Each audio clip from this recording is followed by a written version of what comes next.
మే 31, 2024 సాక్షి పత్రిక ఏం ప్రచురించిందో చూద్దాం. ఆర్ఓ శ్రీలేఖ చౌదరిపై ఈసీ వేటు అనే హెడ్డింగ్తో వార్త. ఆమె పేరు శ్రీలేఖ.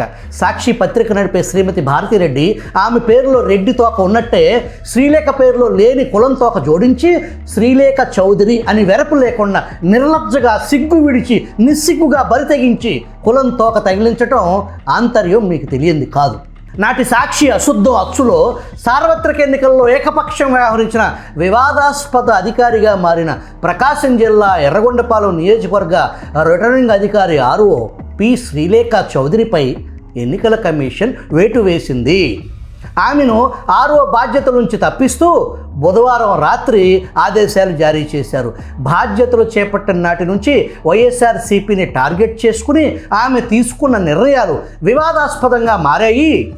నీళ్ల ట్యాంకర్లపై ఉన్న సీఎం జగన్ బొమ్మతో కూడిన స్టిక్కర్ను సైతం ఆమె వదలలేదు. శ్రీలేఖ పచ్చనేతల ఫిర్యాదులకు అధిక ప్రాధాన్యతను ఇస్తూ వచ్చారు.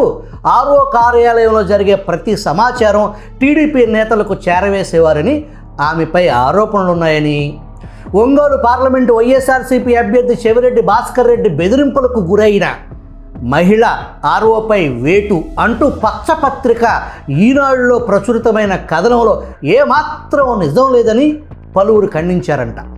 ఎన్నికల సమయంలో ఆర్ఓతో అభ్యర్థులు కలిసి మాట్లాడటం సహజమని, అంత మాత్రాన బెదిరించారని ఆరోపించటం సరికాదని, ఎన్నికల నిర్వహణ సక్రమంగా నిర్వహించలేకపోయారని, కౌంటింగ్ నిర్వహణ కూడా అదే విధంగా ఉండొచ్చన్న ఉద్దేశంతో ఆమెను విధుల నుంచి తప్పించి ఉంటారని సాక్షి అచ్చు.